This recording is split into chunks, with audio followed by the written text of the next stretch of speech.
that'll be great.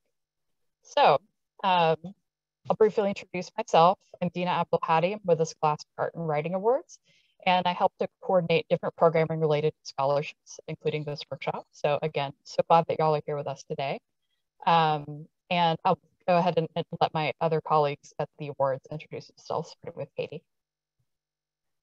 Thanks, Dina. Hi, everyone. My name is Katie Bonner. I work with Dina at the Alliance for Young Artists and Writers, the nonprofit that presents the Scholastic Art and Writing Awards. And I work with our partners that make all of the regional programs happen. So if any of you have been to an award ceremony in your hometown or somewhere nearby, those are all the folks who are making the regional Scholastic Awards possible. And I'll pass it off to my colleague, Manny, now. Thank you.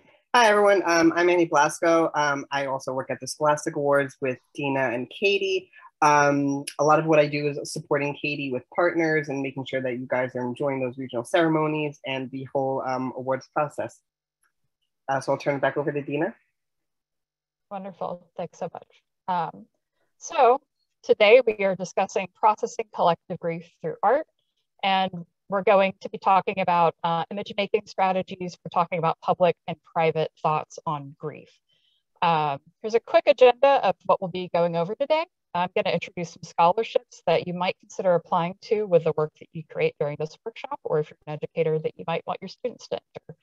Then I'll be passing it over to Jill. She'll be talking about image making as a strategy for expressing emotions, and also going through a lot of examples from artists about how to communicate their ideas. And that'll be both very well-established artists as well as students who have entered the Scholastic Art and Writing Awards.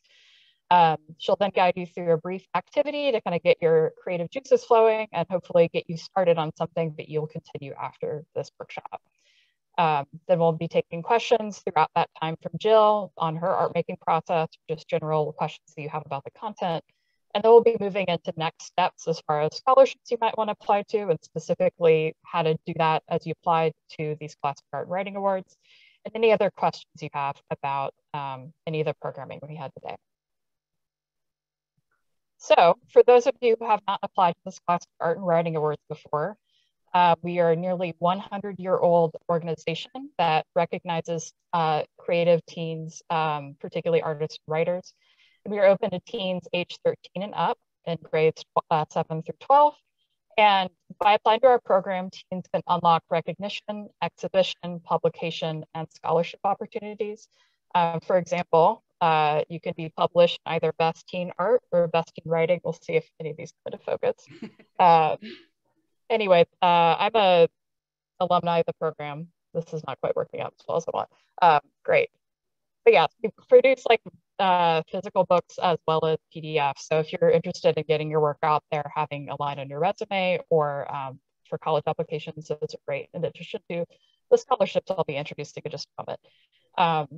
And we accept art and writing in 28 categories. So no matter what type of creative practice you have, if it's really genre bending and you don't quite know where it might fall in a traditional kind of schematic of art or writing, we do have a category for you and we really encourage you to apply. We would really love to see your work. So the first scholarship you might consider applying to after this workshop is the New York Life Award, and that offers $1,000 scholarships to 6 students whose work explores personal grief, loss, and bereavement. Educators of these winners also can receive awards to support their students in their classrooms. And particularly if you live in any of the states listed, Arizona, Louisiana, Michigan, Mississippi, Montana, New Jersey, New Mexico, Ohio, or Tennessee, you're also eligible for a $500 state level scholarship that's specifically earmarked for students in your state. The second scholarship you may consider applying to is the Civic Expression Award, and that offers $1,000 to 6 students whose work explores political or social issues. There's some sample topics there, but this award is not limited to work on these topics, but just if that gives you an idea either for applying to a scholarship or a topic you might want to respond to today, feel free to consider those. So before I pass it over to Jill, I'm going to give it just a couple of brief housekeeping questions or bits of information. There's a live transcript available below.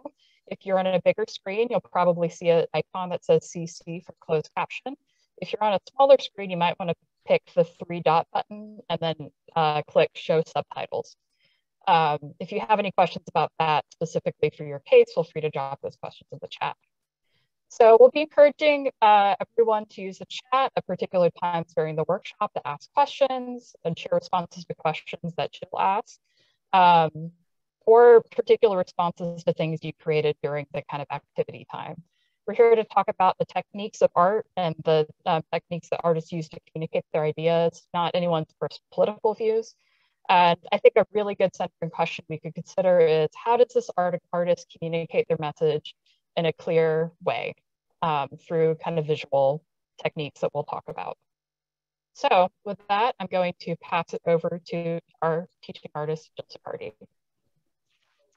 Hi, everybody. Thank you for having me, and I'm really excited to be here. I'm just going to tell you a little bit about myself, and there'll be some time for questions if you have anything else you'd like to ask. But basically, probably like many of you, I found art as a teenager. I was a good student, and studied a lot, but I got very anxious about taking tests. So art was very comfortable for me and a place that I felt like I could develop. And, you know, I was good at it. I know I was good at it, just like all of you probably feel. But as time went on, I realized that taking more risks got me better results. So that's just a little plug for risk taking as we move into the workshop. Also, the other thing that probably every young person that's crossed my path has heard from me is persistence is a virtue. So basically meaning work hard and never give up, and you will get somewhere. So a little bit about my background. I'm a blue collar kid. I'm from an Italian working class family on Long Island. And I have moved around a little bit. I am the first person in my family to go to college. So that's a very big moment for me. But I grew up on Long Island, and I graduated high school in 1982. And then I went to Carnegie Mellon and spent my 4 years there getting my BFA. And then I went directly to graduate school at the School of the Art Institute in Chicago and lived there for 16 years. So then I came back to New York City in 2001, another time in history with very dramatic events. And I lived in the city until 2010, and then I bought a house up in the Hudson Valley where I now live. And my ambition really with buying a house up here in the woods is I was trying to really create an artistic retreat for myself. So a place where I could really concentrate and work. And it's turned out well. I loved living in the city, but this is a different time in my life. At any rate, that's enough of that. So I want to tell you that I really love talking to really anybody about unpacking a work of art. That's what I call it, looking at a work of art and sort of like deconstructing it, breaking down the different components so that we can use those things to our advantage to communicate our ideas. And I'm sorry, but I have some notes here, so I'm going to keep looking down a little bit. Bear with me until we get to the art. And I'm hoping that by the end of this workshop, you too will think that's really fun. So I also feel like, you know, I'm encouraging you to be as interactive as possible. I know this is, you know, a limited format for all of us. In fact, you know, I was thinking last night about the workshop, and, you know, in thinking about loss, I feel like, you know, this is a very challenging format to teach art in, and we've all had to learn to, you know, sort of get into a new forum.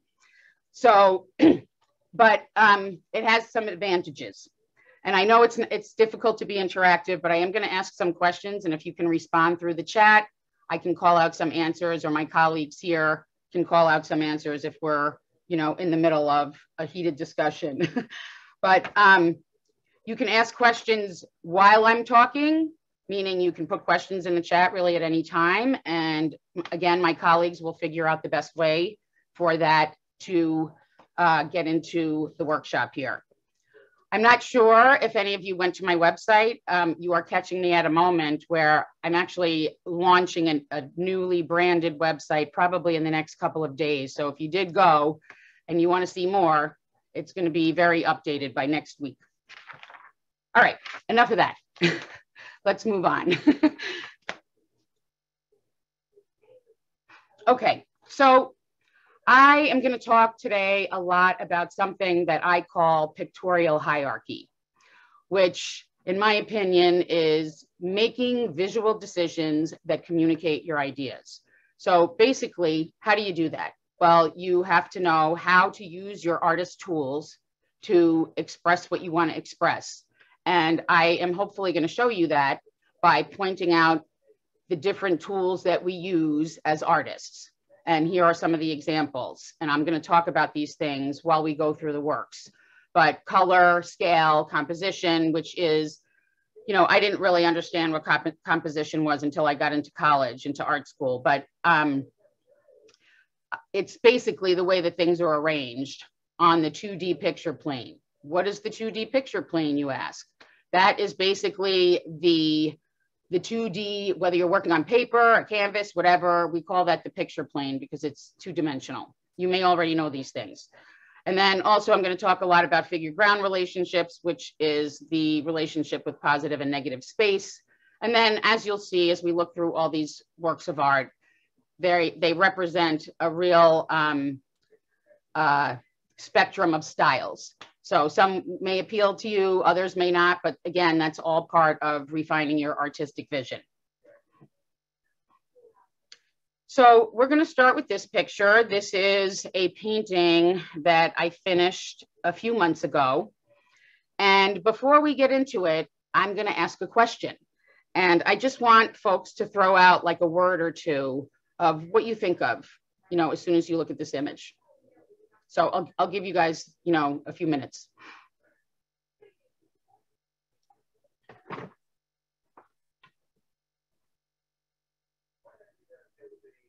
So I'm getting surgery, manipulation, trauma, surgery, breaking down, how it hurts, panic, broken heart,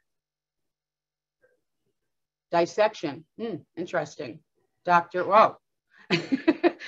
Scared, death, coming back together, desperation, rebuilding love. Okay, repair. Wow, a lot of very interesting things. Keep it coming because I'll look at it later, but I'm going to jump into our discussion. This painting is really a little bit of a standalone painting for me, but it was, my mom had emergency open heart surgery in July of 2019. And the surgery is really dangerous, and because they have to clamp the aorta, and she had hundreds of strokes and it wasn't looking good. So after the surgery, she went to 3 different institutions and she was in a coma for a couple of months, but I'm very happy to report that she made it back. Pretty much like 90% of the way. So it was extremely traumatic for me. I'm her health proxy and I was her advocate. So I was right next to her the whole time this happened. And it was really important for me to make some work of art about it, just like probably many of you feel now about things that have happened over the last 18 months. So basically, as you can see, the heart is very oversized. You know, I wanted to do that to focus on, yes, it was heart surgery, but also, you know, heart, love, things that we feel, that was all wrapped up in that image for me.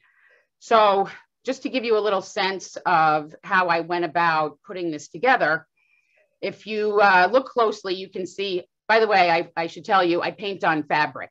So I don't start with a blank canvas, I start with fabric, and the fabric is very much chosen to highlight whatever my ideas are. So if you can see it, and I know it might be difficult to see if you're on a small screen, but there, basically I started with fabric that is basically a chessboard. Initially I was looking for like, you know, poker game kind of thing, because I just felt like this was such a gamble. We didn't know what was going to happen. But I ended up finding this chessboard material, and that worked out well. So I started with that, and then the heart painting came on, the heart came on top of that. And I learned a lot about my mom's surgery after the fact, and I'm glad I didn't know about it beforehand. But basically, they it's pretty gruesome. They drain your blood from the waist up, and they deflate your lungs, which I have turned into angel wings. I also looked up a whole bunch of images online of open heart surgery, and that's where I got the hands that came in. And this metal device is actually a rib cage spreader. Again, kind of horrifying in retrospect. And also, one of the things that I remember when my mom was ill is that there was just like all these tubes coming out of her all the time, and it was just so disturbing. So that was actually very important to get in there also. And then at the bottom here, this emergency sign is actually the emergency sign at Vassar Hospital where she had the surgery. So all of those things sort of came together. You know, it took this was a really long painting. I worked on it for about 1.5 years, pretty steadily. And the last detail, well, a couple of last details are also on the chessboard fabric. There are, you can probably see these dark diamonds, and on those dark diamonds, I got a stamp of praying hands, and I stamped these praying hands into all of these dark diamond shapes. So because I did a lot of praying when that was going on. And then the last detail that sort of finished it up is I have this red and blue tubing that is braided and attached to the frame, and that basically makes the frame. That's also another device of mine that I use a lot. I sort of make these very unusual, unique frames that, again, also have a relationship to what's going on in the image. I don't know if there's any questions, but so that's basically how that got put together. We can move on to the next one. And one question from the chat. Yes, roughly please. How big is Broken Heart? Let's see, I got my little cheat sheet right here. 38 by 34. So it's, you know, it's a little bigger than an easel size painting. Great, thank you. So this is the next image. And again, I'm only using these 2 images because I feel like they're really pertinent to the workshop. But the title of this is Me Too, Sexy Kittens, another social issue that's been very prominent. And this painting happened very, very differently. And I want to talk about that because I think sometimes as artists, we feel like we're supposed to know everything. And this really was very different. It was not planned. And I had made another painting called Sexy Kittens that was very funny and sarcastic. And I wanted to do another, I had this fabric with kittens on it. If you look really closely at the bottom half of the painting, you can see these little kittens that are peeking out from the fabric. So, and I manipulate the fabric a lot. I paint on it, I bring things back, I rub things back in. But basically, I started this thing and I initially was going to do like, it was initially going to be called Midnight Sexy Kittens. And it just wasn't really, it wasn't working. So I just kept working on it and it became something else. And, you know, I have this hand with, you know, under my thumb kind of expression here. And it's coming from these black clouds and it's got this hot red sky. And these things really, like I said, developed pretty spontaneously, very different than the other one. But again, you don't have to know everything about what you're doing at the outset. Sometimes those things come to fruition more clearly than others, but it's all part of the artistic process.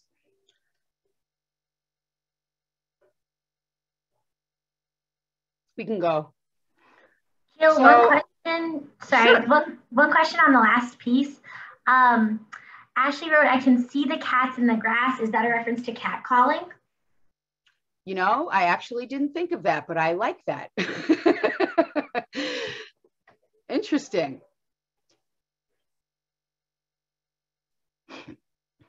All right, and here I am guessing that many of you are familiar with Frida Kahlo, but if you're not, here she is.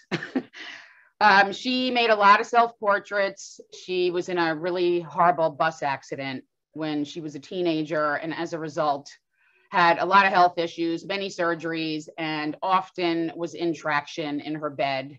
I have had the good fortune of visiting her house in Mexico and saw the bed because it's a canopy bed that has a mirror mounted on the ceiling so that she could be in bed and paint. And that's how she ended up doing so many self-portraits.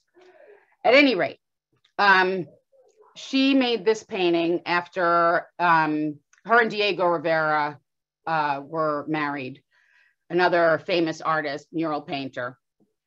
And he was not very faithful. And after she found out he had an affair with a film star, she made this piece. And I thought it was important to show this piece because I feel like this is a very simple strategy to sort of communicate an idea. Here's a self-portrait. You know, we may not have known what had happened to her, but clearly she is distraught. She's got a couple of tears coming down her face, and she's got Diego's portrait that's on her forehead. Obviously, she's thinking about him. And then there's this kind of third eye, which I know is a symbol of an evil eye in Mexican culture. But also I thought about like wandering eye and, sorry guys, let me just catch up on my notes here. But I guess I want to ask a question and say, like, how do you think she feels about this just happening? Like, how can we tell how she feels? If anybody has any, helpless, okay. So the other thing is that, and you'll see this in some other pictures coming up, but it's very unusual to see Frida without her hair in this very stylish bun. And hardly ever do you see her with her hair down. And not only is it down, but it's sort of swirling around her neck, you know, sort of maybe even to suggest strangulation, manipulated, clearly distraught, reserved pain. I'm reading anxiety-like, painfully comforted, yet anxiety-like. You guys are good. Also, I was thinking about this text in the upper hand corner. Not sure if anybody has any ideas about that, but I was thinking about that. The other thing, I was thinking that it looks like blood, the way that she wrote it in there. Also, the other thing, and some of you may know a lot more about this than I do, but duality is a very important concept in Mexican imagery, and almost always you'll see that. All right, I feel like I have to look at some of these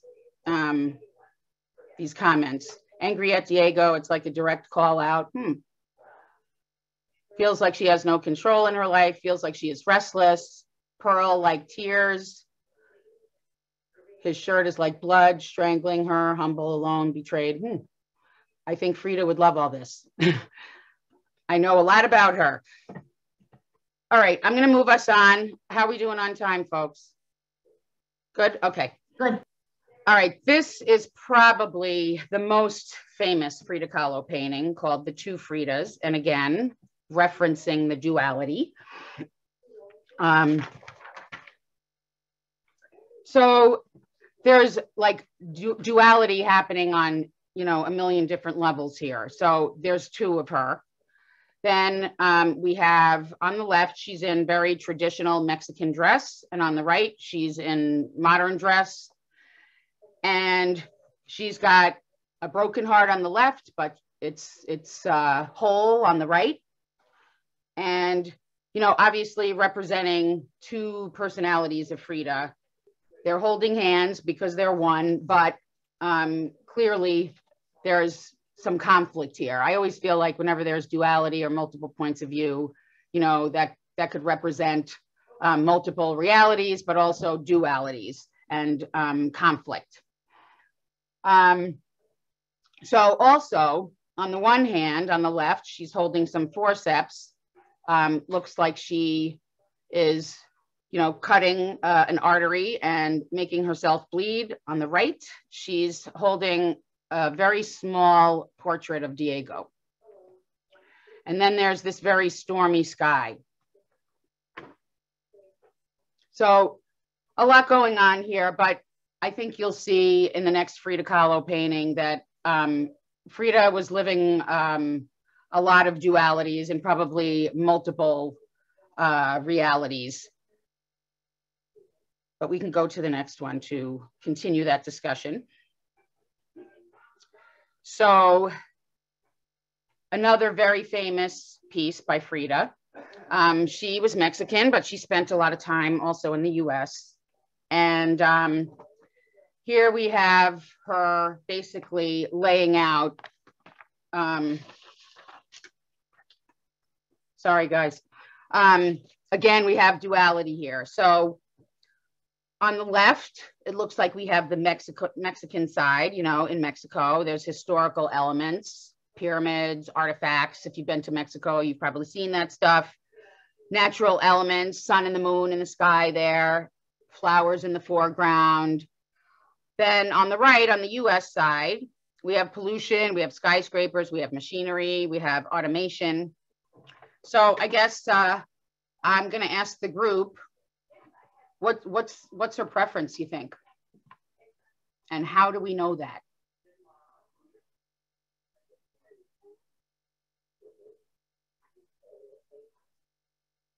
Conflicting opinions on industrialism and her home country, for sure.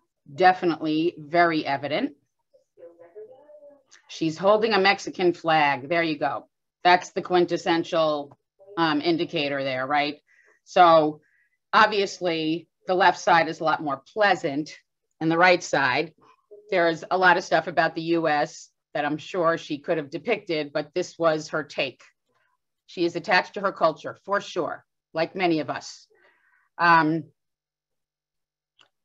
So anyway, you know, this is a very imaginative way to put together a painting. You know, we don't think about creating a painting with a split screen, but why not? Okay, let's move on to, I think we missed one. There we go, thank you. I had to put this in because it's got the heart connection between my heart painting and Frida's heart paintings. When I saw this, I thought, well, we got to talk about it. And it's a fabulous piece, and it was made by a student, which I think is incredible. It's incredibly sophisticated. I will start by just saying the cropping of this piece is just so interesting and filled with tension. And what I mean by that is at the top, her head is like cut off at this very uncomfortable point in the middle of her forehead. So she's like pressed right up against the picture plane, like right in front of us. Also, you know, look at the expression on her face. She's looks conflicted. She looks anxious. She looks disturbed. She looks uncomfortable. She's looking right at us. And she's also, and this is something that I'm going to talk about in the next slide, but so sorry, just lost my train of thought here. Oh, body language. She's got her head in her hand, again, in this very uncomfortable kind of posture. You know, her hand looks very tight and sort of gripping. even like the other hand that's holding what I'm going to call the heartstrings. There's a lot of tension in this piece. In addition, I have to say the innovation of materials in this piece is just really amazing. I mean, I believe it's on some kind of watercolor paper, and then there's this sewn heart on top of it, and then there's this thread that's kind of sewn through the paper. Just extremely, extremely innovative. And I also think that the way that she used the thread in the background is really interesting. It's chaotic, it's uncomfortable, it could be arteries, but we don't know, but you can't not think about, the expression pulling your heartstrings. There's just a lot of tension in this piece. It's very emotional, but it's easy to identify how she's done this. And I want to point out in this piece also the positive and negative space. So, it's a central piece, she's right in the center of the composition, but she used the whole page in a really interesting way. And I also love how she left the upper right blank and everything else is like, so chaotic. Now look, I don't really know what the story is. I'm not sure if any of us do, but we can certainly pull some stuff out of here. It's clear from the way she put this thing together, she had a lot of intention and she's clearly distraught and there seems to be something personal going on, but who knows? But there's enough there that we know something is going on. There's something emotional and it's meaningful to her.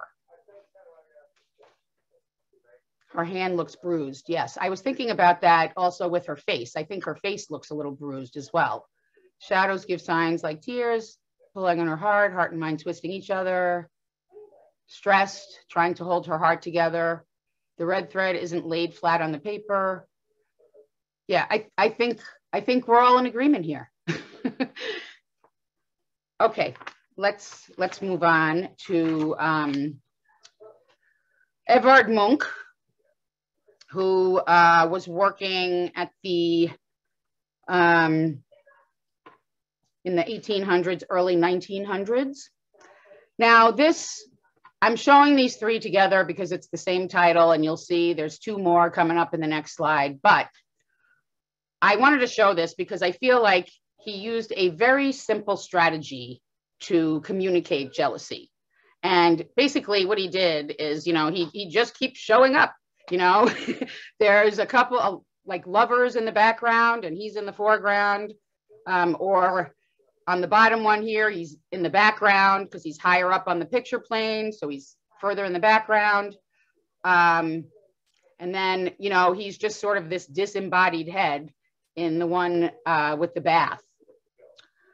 So, simple, right? It's just, he's got these two different spaces going on. So, sorry, my cat, be right back. So you'll see in all of these, there's sort of like two different spaces. There's the background and there's the foreground, and he's either in one of them. So all of these are titled Jealousy. And his skin color is changing. Yes, very interesting. And I also noticed, and you probably did too, his face looks pretty tinted green in the top two, the green monster of jealousy, could be a reference there. Very sickly and unsettling. Yes, that's a great description. We can go to the next one and continue the conversation.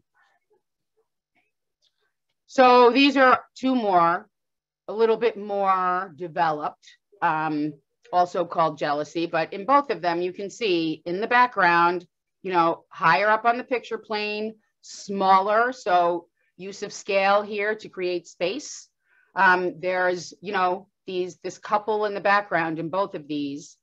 And then here he's less of a disembodied head and he's actually attached to a body here, but still he's right up close to the picture plane. And in the one on the right, I think it's, I was very fascinated by this kind of like ghostly see-through creature figure on the right. Looking away, does not acknowledge what he doesn't have. Jealousy knows who counts. In both pictures, there's a person closer up. That's right. Excellent. You guys are right there with me. He also, in all of these images, looks very isolated, like there's something going on elsewhere, but he's not part of it, you know? Okay, we can move on. So this is another Edvard Munch called Separation. And again, he's using the same strategy, right? He's got something sort of, well, this doesn't seem as much in the background. It's more in the middle ground. But, you know, he's expressing this by, if you look at this figure in the middle ground, there's no face. It's almost ghost-like, you know, and it's got this, this yellow tan line that just blends into the tree back there, almost like it's not there, but it is there, you know, very ghostly. But he does some very simple things to let us know what he's upset about. And so here he is in the foreground again, but he's looking down, you know, we don't see his eyes. So obviously he's just, you know, distraught, not happy, but he tells us why he is upset. And he makes this hand go right over his heart and then also outlines the hand in red. So he's using color here. He's using position. You know, if that hand was somewhere else, completely different interpretation of this image. So again, very simple, but very communicative, right? And also, again, I want to talk about his body language here because he's hunched over. That also factors into the way that helps us understand how he feels. Okay, moving on. And here is the last one by Edvard Munch called Melancholy. And I also want to tell folks, I mean, this is a scientific fact, which is why I think body language in images is so important, but 90% of communication is nonverbal.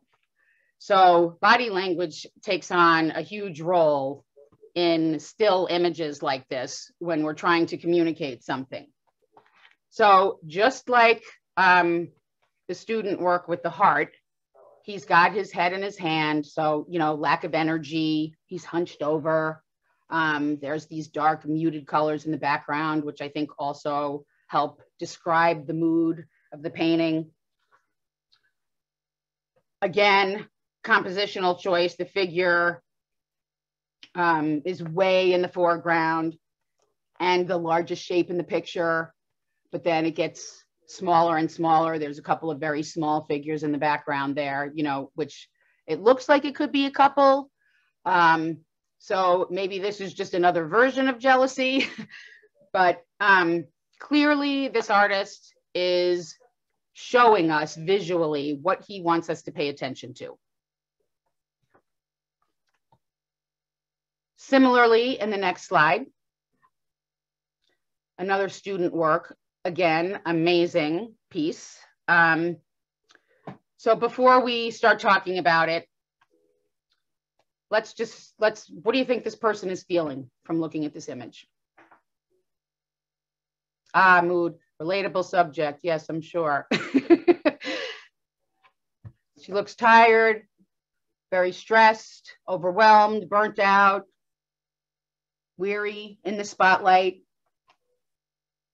She looks lost, angry, depressed. Me right before a chemistry test. Pressured, trapped, done. Okay, so yes, all of those things, right? So the artist is really creating all of that you know, and the title also is very descriptive, but, you know, this is a pitch black flat background. And the fact that she got this to work, I think, is really skillful because, and her sweatshirt just seems to kind of like emerge out of this flat black background. Very skillful. And the way that she was able to render this spotlight, it's a very dramatic light source, which I believe really makes the whole piece very dramatic. I mean, if I had one word to describe the image, that's probably what I'd say is dramatic. And it's a very limited palette, right? So she made a color choice to make it limited. And I think it was very successful. She clearly got her ideas across. To me, she looks like she's almost grinding her teeth. The way that her hand is in her hair, it looks like it's almost gripping, you know, major tension here, you know. And she's not looking at us. She's just really, she looks really fed up, you know. Again, you know, body language here. Think of how different that piece would be if there wasn't that arm going over her forehead like that. But very, very dramatic, very successful piece, I think. Okay, we can go on. So this is probably the most complicated image in the workshop today. And I'm going to ask you guys, because it is complicated. Before we talk about it, it would be great I want you to not tell me what you think it says, but I want you to just describe what you see, because there's like 5 or 6 different things going on in here. So again, and that's an exercise. So like, instead of saying, oh, well, it looks like this, it's like, what do you see? Cotton, family, okay. Man getting his head grabbed, yeah. That doesn't look very comfortable. Dude with phone is being grabbed. Looks like a collage, absolutely. So I'm gonna give an example of what I'm asking you to do. So we're just describing what we see. So I see a woman in a money bikini. What else? Somebody eating a burger. There you go. Right. There's this younger person that looks like he's eating a burger. There's this guy that's got the phone, and this seemingly white hand is crushing him. He does not look comfortable. Guy on a date, white hand gripping black person's head. A cop grabbing a black man. Okay, well, I don't see a cop. I'm not sure if, but clearly the events of recent, certainly it's not hard to interpret it that way. So I think we have this giant white hand squashing this screaming black man. How do we know he's screaming? Because his mouth is open, his tongue, we see his tongue, his teeth are showing, right? This woman in the money bikini looks like she's sunbathing. I thought of a cop because of the clothes he is wearing and the man holding the phone, but cannot call the police because, interesting. Very interesting comment. What about this word in the sky and the title? Anybody have any ideas about that?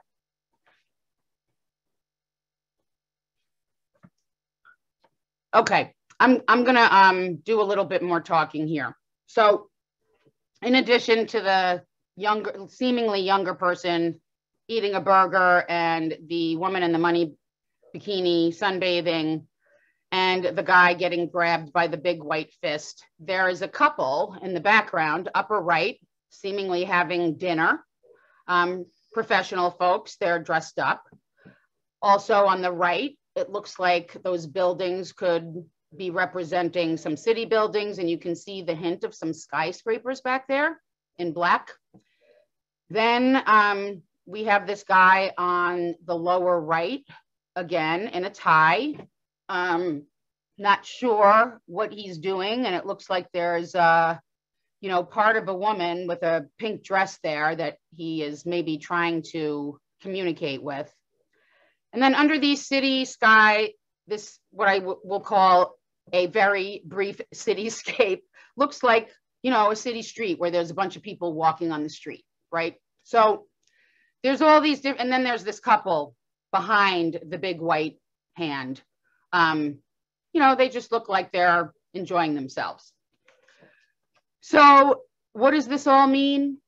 Who knows, right? There's like 5 different stories going on here. I really am a very big fan of this artist. And I have to tell you, when I was looking at this image, I wanted to use this image because I love the scale of this big hand coming in. And I think that Robert Colescott is just really good at, you know, putting like these 5 different things going on in one picture, and they seem to flow, and there's space and there's figure ground, and it's complicated, but it's clear, you know. So I was really thinking about the title, you know, where did that come from? Cotton, you know, I'm thinking, why write this word in the sky? And then I was thinking about, and you all may be too young for this, but there's an old expression called like being in high cotton that comes from the South. And I did a little research on that. And it's actually a rural term from the South that when the cotton was high, it was ready to pick. So like, you know, now you're going to make some money. You're successful. So like when anybody is, you know, successful and in the throes of being successful, you can say like, you know, I'm in really high cotton.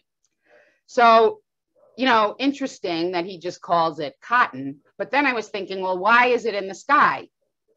And it's almost like a, you know, the sky is high, right? So it's high in the sky, and then it's written there. So I feel like that was a reference to that, and it does work with what we were looking at in the image here.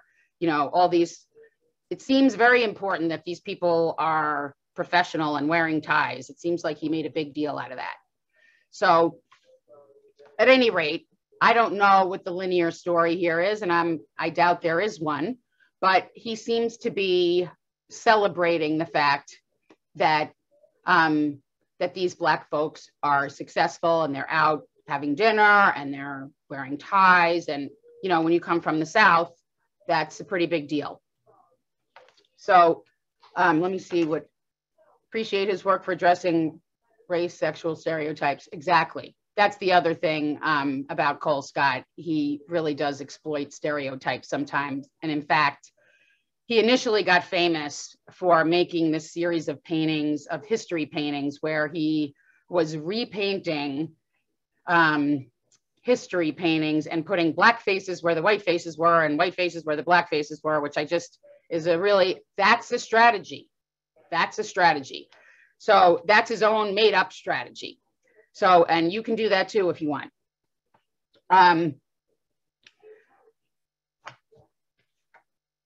All right, let's move on to the next one, which is actually much different. This is also a Robert Colescott painting. And the reason I wanted to put this in, a couple of reasons. You know, yes, he is pretty known for making these pretty complicated compositions, but I love the fact that there was this simple piece. And I just thought it was just such a, I don't know, I wanted to include it because I thought it was a sign of positivity, perhaps, for the future. You know, like it feels like he's like really rooting for unity here, you know, with this wishbone. Again, simple strategy. If the wishbone wasn't there, totally different picture, right? So just the addition of this wishbone really brings some content to this work. Okay.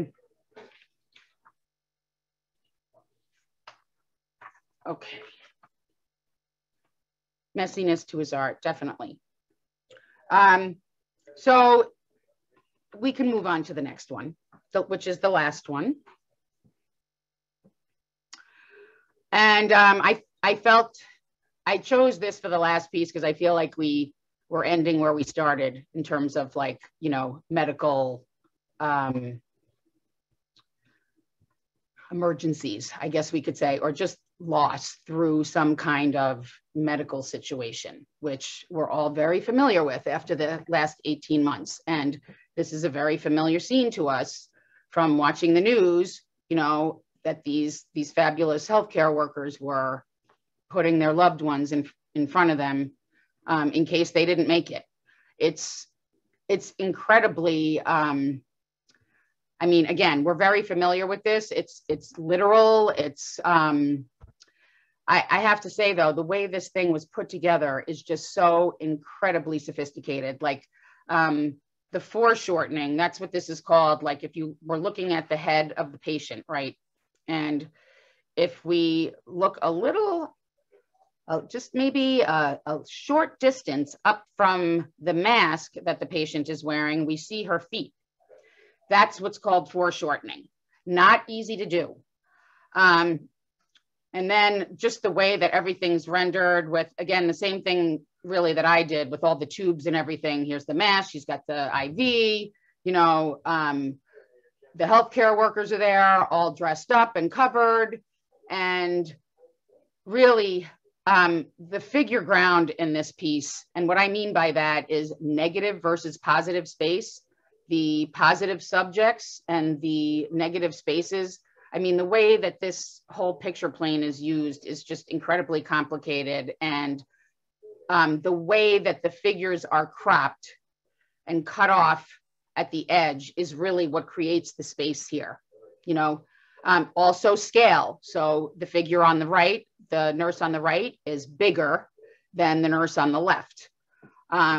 So the thing that's also kind of jarring, I think, about this is that it's such a tragic scene that we're all very familiar with, but the colors are sort of Easter eggy. And it's very interesting kind of, I don't know, just sort of like, for me, very disarming in some kind of way. But so I think that's all the notes I have. I'm sure there's much more to say, and you guys have a lot to say. But we are going to just review some of the things we just talked about, some of the strategies that you can use in the piece that you are going to make. So we saw repetition with the jealousy guy with Munch. Just, you know, he just kept showing up. We've talked a lot about scale, big subjects versus small subjects in a picture. So like that helps you direct the viewer's point of view. Obviously, big subjects, you are going to get more airtime than small subjects. So think about that. There might be different sort of levels to your topic. And again, you want to think about pictorial hierarchy. What's the most important thing? What's the least important? You know, so that's how you organize your picture so that it communicates the way you want it to. We talked about duality, multiple points of view, multiple truths that could indicate conflict. I feel like all of us have conflict these days, you know, like nobody wants to wear a mask, but you have to, you know. And then also think about some of these simple maneuvers of some of these artists. You know, sometimes you don't have to do a big thing to communicate your idea. We talked about color, mood, and the references of those, you know, darker colors, more melancholy. But you can use color to call attention to something. It can also create a mood. And then we also spoke a lot about figure ground relationships, the relationship of positive and negative space. So, and then also you want to think about the images you choose. That also communicates your ideas. And remember, you don't have to know everything. I've been painting for 45 years. So it took a long time for me to get where I am. Some of the work that I saw by high school students is incredible. I was nowhere near that level. So all of you having a program like this and being exposed to something like this is you're already ahead of the game. Okay. Jill, we have two questions if you have some time for those before we jump into the activity. So both of them are about your work on fabric. Yes. How do you do art on fabric and what mediums do you use? So you can buy fabric as long as it's 100% cotton, just like canvas. It serves the same, you know, it works the same way. What I do, because I want the fabric to come through, is I use clear gel medium to cover the fabric, and that basically primes it. And it also gives it sort of like this smooth finish so that if I paint something on and I want to wipe it right back out, it's easy to do. So really it's simple. And, you know, it kind of evolved over time. Like initially I was, my work is really about girl power in a nutshell. But so I was trying to, in addition to the subjects I was choosing, I wanted them to be in a domestic space. So I started like basically painting like wallpaper patterns in the background and stamping.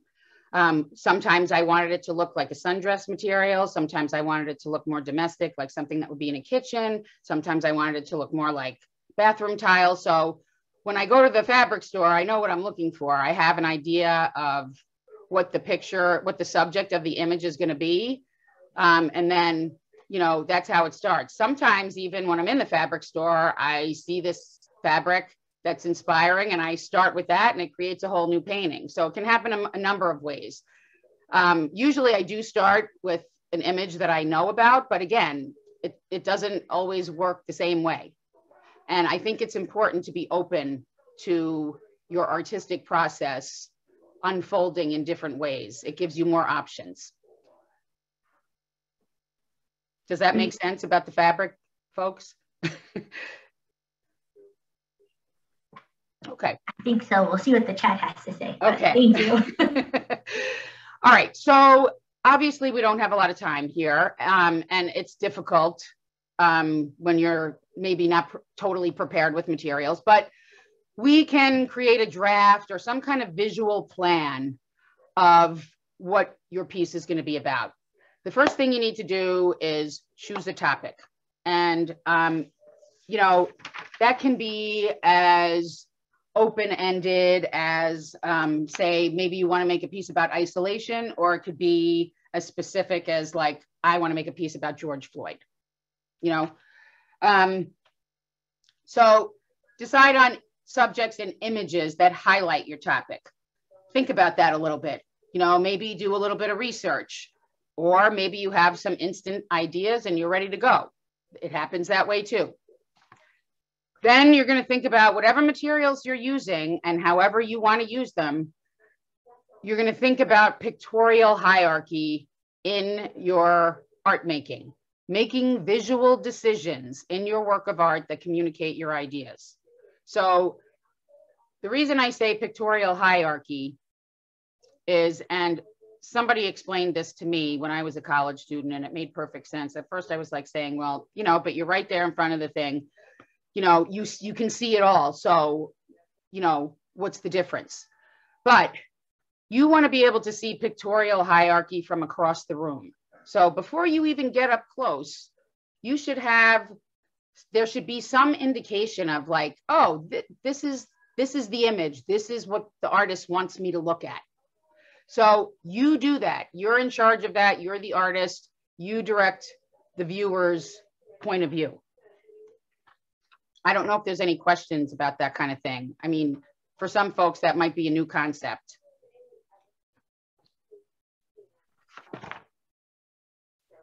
We have a couple questions in the chat about subjects.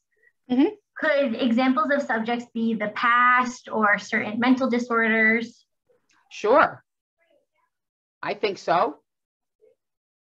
I mean, I think, you know, mental disorders is a big topic in COVID. You know, we've all been hearing about that, you know, in the last 18 months. And another question in the chat, is this just for art or could it be used for writing also? I think it could be used for writing also. I mean, obviously your tools are different. you know, when you're writing. But, you know, I suppose that you could think about creating visual images or places, writing about it. Sure. I'm happy to jump in on that too, since Yeah, I mostly please. do writing. So if I were to take this prompt and think about writing, even though we mostly talk about art today, I think there's a lot of overlap between them. So we think about literature, and symbolism is a really big part of that, using imagery, thinking about how to create something in the reader's mind. So if you want to choose a topic, let's say mental health disorders could be one. You can decide on subject and images that kind of are the characters in your stories, or things that could be metaphors, things that could evoke a mood within the reader. So kind of just thinking like a, you know, brainstorm list of like, oh, I want to talk about, you know, depression, and I want to think about, you know, like an old man reflecting on his life, and, you know, him meeting like a younger person and talking about maybe death or loss, or, you know, reflecting and giving wisdom. The images could be like the weather, you know, is it sunny? Is it rainy? So just kind of brainstorm a lot of things. And I think you might get creative after spending a lot of time just getting everything down, be like, oh, actually, like, I think these three are really interesting and like a little bit unique. I haven't seen these like a piece of writing before. So I think I would suggest, if you want to do writing, think about kind of the imagery and symbolism and metaphors. Thanks, Dina. And I see another question in the chat. When will this be due? So this is not due, but we are going to spend about 10 minutes on this activity now so that you actually have time to work on it here. This is just, and Jill, jump in if I'm wrong, this is just a start to your creative process, a chance for you to start brainstorming in this space all together and to share it. If you would like to have a due date, if you will, this isn't really a due date, but you can enter your work in the Scholastic Art and Writing Awards, and deadlines for that start as early as December 1st. So anything you start tonight that you want to enter, just be sure it's ready to be uploaded by December 1st. And after tonight, we're going to share the link to Flipgrid, where you've all been invited to join this community where you can post a little video of your work and share it with Jill. So if you post wherever you are in your piece, it can be a work in progress, it can be something that you've already finished. I see a question in the chat. What if you already have a couple pieces to show? Great, you can share those as well. Anything that you want to share with Jill and ask for her feedback over the course of the next 2 weeks, you can post in Flipgrid, and just it's a video format. So you'll just click the video response button and hold up your piece in front of the camera, click video off, and then Jill will have the chance to see it and respond with any feedback. So that we'll have more information about that at the end of today. We'll also have more information about how to sign up for the Scholastic Awards at the end of today's session. So don't worry about due dates. There are certainly opportunities to share your works in progress and your finished pieces. But today we're just focusing on this activity as a way to jumpstart your creative process. And also, I'll add to that, that if when you do show your work, if you have a specific question or you're having trouble with something, you know, you have a problem and you can't figure out how to fix it, you know, that's great. How can you show your piece if it's digital? That's a good question. We can go over that a little bit more at the end too. That way we make sure we have time for the activity now. But basically, when you're recording the video, you can just share your screen, show it there, hold it up in front of your camera. If you have it on a separate device, you can record a video separately and upload it. And if it's for the Scholastic Awards, you just upload a picture of it. So we'll go over all of those variations. But for now, we can hop into the activity if you're ready, Jill. Sure. So, you know, I'm not sure what kind of materials you all have, but if you can, I mean, sometimes what I do a lot of thumbnail sketches, but I know I have friends, artist friends, that make collages as like a jumping off point. You know, they just to kind of like get the images in there, and then, you know, sort of the nice thing about collage is that you can sort of move things around before you glue them down. But, you know, you may have a fully developed idea already, and, you know, you just got to get it out. But I encourage you to think about all the things that we just talked about, the, you know, down to the innovation of materials to a very simple strategy. You know, there's a really big range there, and that's up to you and your individual style and how you want to represent it. But I do think I can see in the chat that you know, some folks were more drawn to some of the artists than others, and you should definitely pay attention to artists that you're interested in, because there's probably something there that you're making a connection with that you can use. So I guess we can give everybody like 10 minutes to try to just put something together, and just pause. Yeah, that sounds great. And I don't know if there's any other questions for me. Feel free to throw them out if you have them, but let's try to take 10 minutes and just focus on some kind of visual plan for a topic that you have that you're interested in.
I see a question here. Do you have advice for drawing people, specifically eyes? There are drawing books that you can get. You can probably even look some of the stuff up online, but there are some guidelines to drawing faces, drawing figures, you know, proportions, stuff like that, that you can look up. You know, you can just maybe put in figure drawing in Google image, or just figure drawing, not image. And that should bring some stuff up for you. What do we do if our piece seems overcrowded? Well, you can think about the images in your piece, and again, apply pictorial hierarchy. Maybe you can make some images bigger and some smaller if it looks overcrowded to you. But, you know, overcrowded isn't necessarily a bad thing. That can also be a strategy. You know, I mean, if you think about Robert Colescott's paintings, you know, those are pretty crowded, but, you know, he makes it work. So I don't necessarily think that's a bad thing. However, you might be having a figure ground problem. That's different. Then you can make some adjustments. Color, light, sometimes can help you do that. What if we have a drawing? We can add to it, or do we have to make a new? No, you can add to something that you already have. Perfectly fine. Art happens all different ways. Bring it on. Does that piece have to be on one subject? Absolutely not. As you can see, we looked at a whole bunch of stuff that had a bunch of different things going on.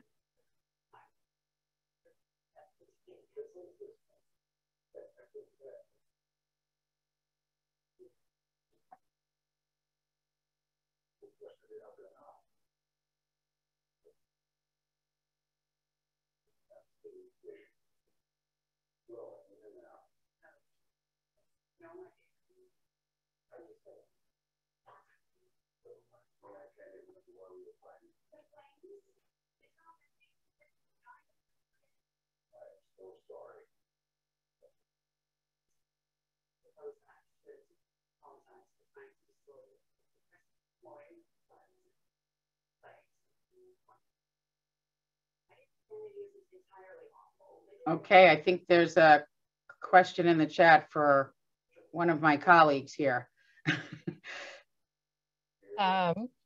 Someone asked, someone is doing 2 pieces this year for civic expression, but was wondering if they could submit the written part of the animation as a memoir.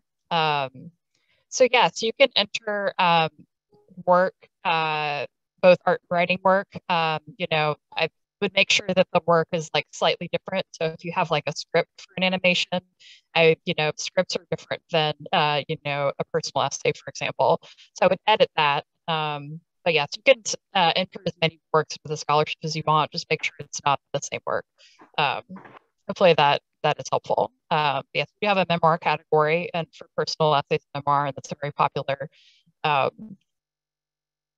category for both works on grief and loss, as well as political and social issues. So definitely, if you have more than one idea, don't feel like you have to think of one, both in like creating a work for this workshop or for applying for any of our scholarships, or just entering the awards. You can enter as many works as you want in art and writing across different categories. If you want you to, like, feel free to show us whatever you like.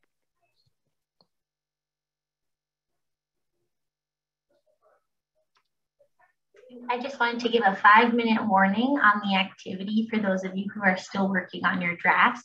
We'll come back together in about 5 minutes.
So I see that there is a question in the chat asking about how to make things look more realistic.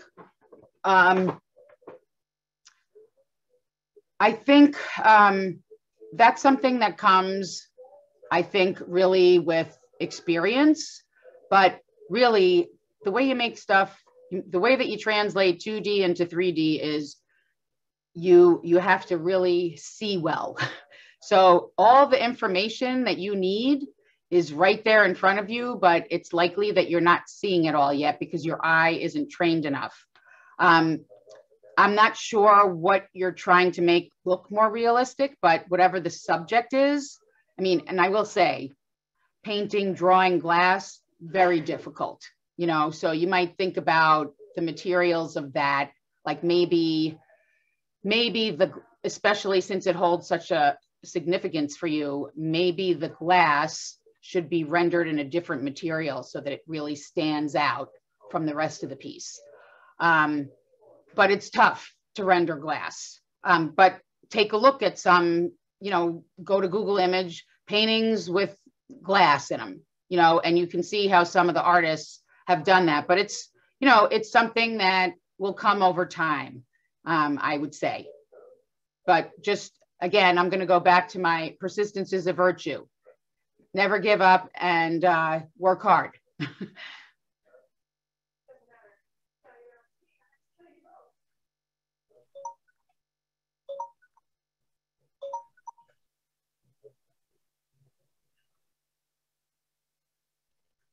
I think on that note also, Ellie, this would be a great thing if you wanted to upload to Flipgrid, which we'll talk about in just a minute, if you want to show your draft and see, get tips on how to develop it further. It could be that you could make it more realistic, but there are also like other ways that I think as long as you communicate the point, this doesn't have to be the last work that you do. So if it is more of an illustration, I think it could still be very emotive and very powerful. Absolutely. But yeah, we'll be giving directions. So if you do want to post like a draft of the work that you have, just so we get a clear idea of where it is at right now, and the like how you're kind of depicting the image and using materials, that would be a great thing to put up on Flipgrid. And actually, to add to that, you know, if the glass looks illustrative, maybe that's how it ends up getting rendered, and the rest of the painting becomes more realistic. But if it's rendered with a different material, it's still going to pop out. Or you can do things to the background and around the glass to make it stand out. You know, a lot of times I think folks think, oh, I want this subject to pop out, and they feel like they have to work on the subject. And a lot of times you really end up have to work on the background in order to make that image pop.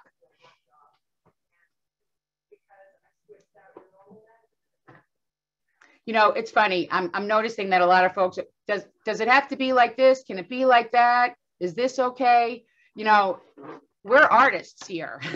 So it is whatever you want it to be. So, you know, artists do a lot of talking about freedom, and this is one of those spots where you should feel free to just, you know, exploit that. So it is whatever you want it to be, and think again about some of the work we looked at. I'm going to point specifically to that heart on your sleeve piece.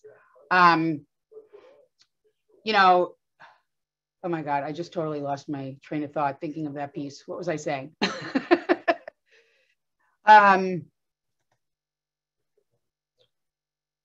What was the question? The heart piece. I wanted to bring that up because of how innovative the materials are. If that artist said, oh, can I do this? Am I allowed to do this? Or, oh, this is a drawing, sewing can't belong in there. Like, you know, art in a lot of ways is about breaking rules too. It's one of those places that you can break rules in a constructive, productive way.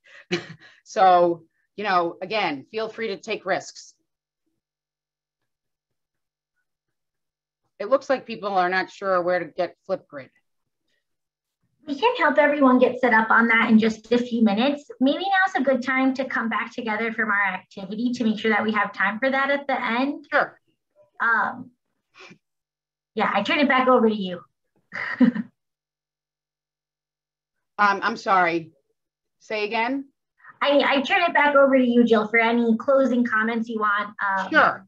I think I just made them, but like, you know, I just want to encourage folks, like, think outside the box. There are no rules here. You can do whatever you want. You're the artist, you're in charge, you're the director.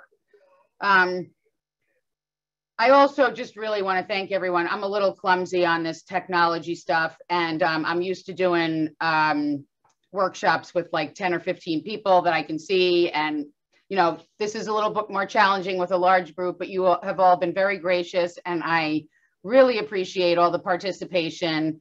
It really makes everything so much more interesting.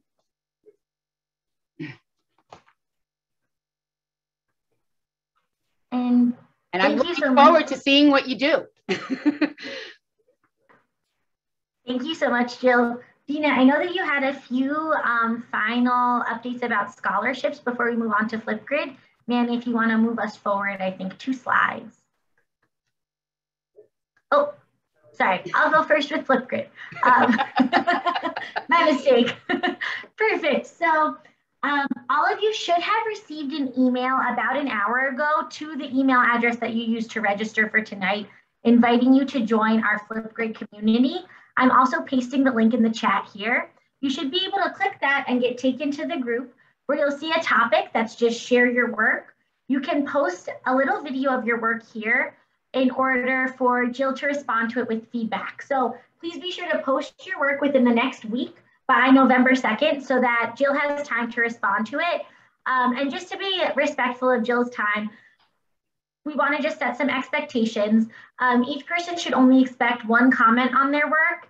And if you want to post more than 1 work, you're absolutely welcome to, but only anticipate that Jill will reply to 1 of your works. And you'll see that feedback by November 9th. So upload your work by November 2nd. Jill will respond with a piece of feedback by November 9th. And you can just upload, again, a very, very short video of your work. If you want to talk in it to explain what you're thinking or ask a specific question for feedback, you are welcome to do so. If you are camera shy, you do not want your face on screen, you do not want your voice on screen, that is okay. You could take, like I will take with my little llama coaster here, just take it up and put it straight in the camera. You're totally off screen, but we can see what's happening. And it can be a quick 2-second video. And then once you have posted it, it will also be available for your peers to comment. So we just want to remind you all that this is a positive space for constructive feedback. If you do want to leave a comment on your peers' work, or if you would like your peers to comment on your work, it might be helpful to ask specific questions about what you're looking for. And it is also helpful to keep in mind the sandwich rule when you're leaving feedback. You want to start with something positive and end with something positive. And we're really focusing on the big picture here. So really think about what it is about this work that stands out to you. Try to focus less on the small things that you might change because we're all different artists. So, you know, the artist creating the work might have a different vision than you have for the piece. Really focus on the message that they're communicating and how you're able to receive that message as the viewer. And if you have any questions, oh, 1 question in the chat about Flipgrid, is this for a final piece of your draft? Totally up to you. If you have a final work that you are ready to share or that you want to share in the next week, you can upload that to get feedback. It does not need to be a final draft. Works in progress are welcome. Again, if you're interested in entering the Scholastic Awards, you have until December to upload your piece into your account. Until at least December, your deadline might be later depending on your region, and Dina will get into that. So if you just have a work in progress now, say you're starting your piece tonight, it probably won't be a final draft by November 2nd. That's okay. Upload what you have, ask questions about what you want to hear based on where you are so far in your process, and you have plenty of time after that to continue working on it. So Flipgrid can be a final draft or it can be a work in progress. And for those of you who are having trouble signing in, I'm going to put an email address in the chat right now, email info@artandwriting.org, and we can help you troubleshoot by getting you set up with a username. So again, try signing in to the link here using the email address that you used to sign up for tonight's workshop. If that doesn't work, then email info@artandwriting.org. And now Dina will tell you a little bit about how you can submit your final pieces to the Scholastic Art and Writing Awards. Thank you, Katie, for that helpful introduction to Flipgrid. And again, if you have any kind of questions about the tech or issues, we'll be available at the end of this to troubleshoot things, or over email on info@artandwriting.org. I do want to remind people that that is for Flipgrid is for getting feedback from your peers. It is not for applying for the Scholastic Art and Writing Awards or applying for scholarships. So I'm about to talk about the application for doing that here. So if you want to enter the awards, if you have before, or if you just want a refresher, the first thing you'll do is create an account at artandwriting.org. And I'll again remind you that we're going to send out an email after this. So we'll have all this information. So don't feel like you need to take notes. I'm just kind of introducing it. We'll also be sending out the PowerPoint. So you'll have all these action items laid out. So you'll create an account. You'll pick an email address you check regularly, and then you'll sign up with that. And then once you log in, you'll find a regional deadline, and that could be as early as December 1st of this year, 2021. They vary, through December and January. So the sooner you sign in, the sooner you'll find out how long you have, if you have through all of like New Year's to work on it, or if you just have through Thanksgiving break. Then you'll upload your art or writing, and writing. You can upload both. And there'll be more information as you go through the application on what categories we have and what defines the categories from each other.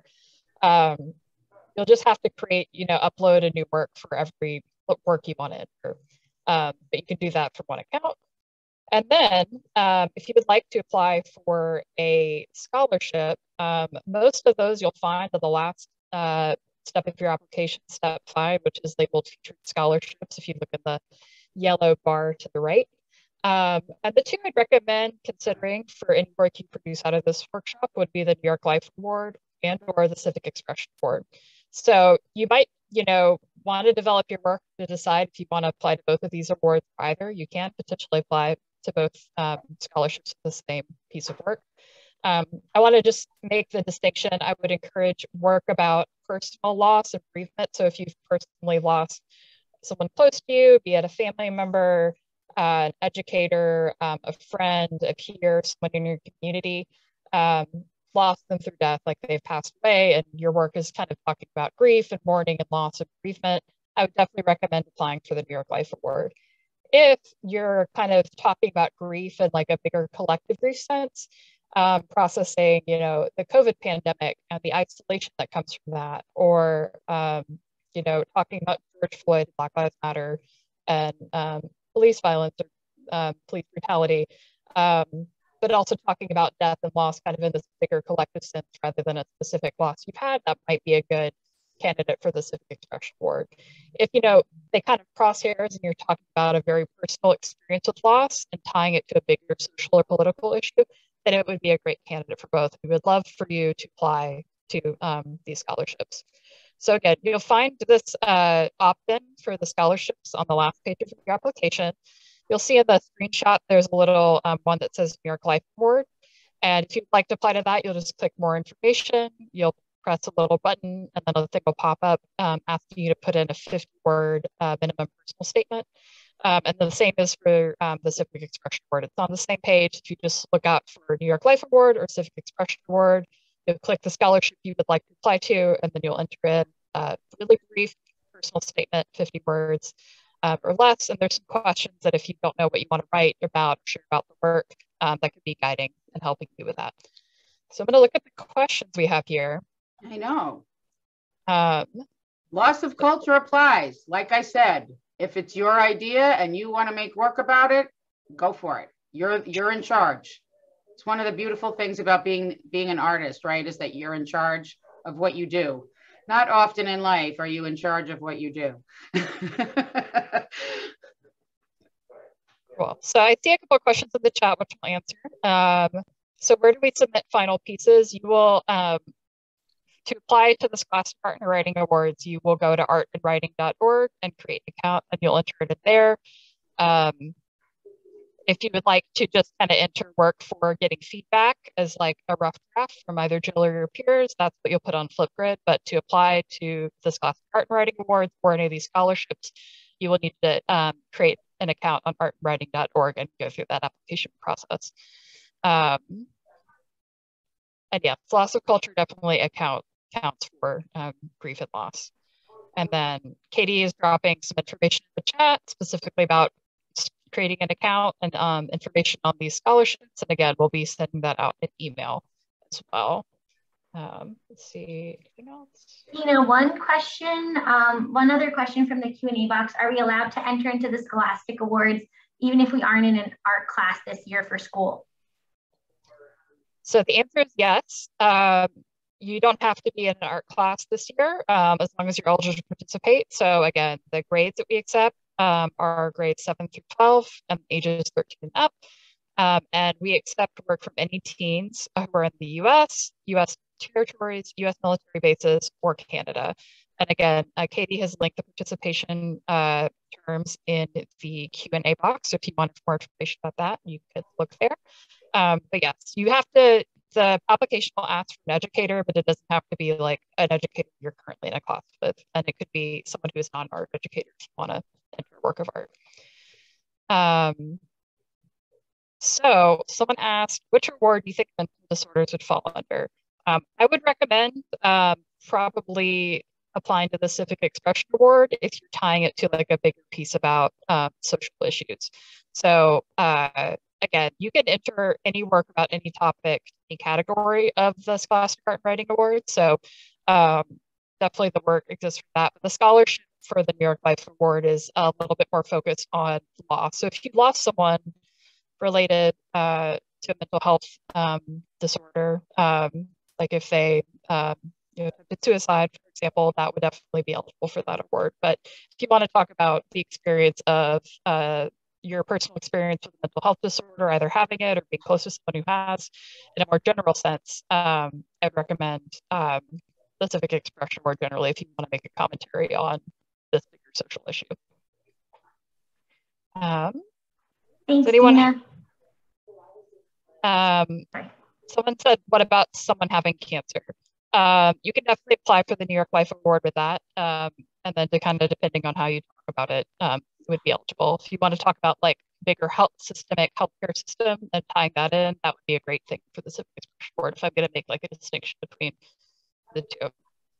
And again, I think alcoholism also falls under kind of a substance abuse disorder. So again, if it's about your personal experience with it, it could be the New York Life Award. If you're talking about the bigger social issue, or tying personal experience with the bigger like social implications of that, of how we handle that as a society, Civic Expression Award. But so you can see there's kind of some places, depending on how you talk about it, and like what specific message you're trying to communicate. If you're trying to be persuasive, it's definitely, you're kind of making a political comment in addition to talking about your personal experience. So again, there's a lot of more information on the scholarships on those pages. So examples of different types of work. You can also look at our gallery for the awards if you want to see what students have made in the past to apply for these scholarships. Okay. Any other last questions before we wrap up? We have one final question for Jill. Jill, what is the name of your cat who popped in earlier? Jungle Kitty. She flew through the cat door and she wanted to go back out, but it's dark out. All right, thank you, everyone. Everybody has been really great and you gave me a lot of feedback and I really appreciate it. It always makes it more interesting for everybody.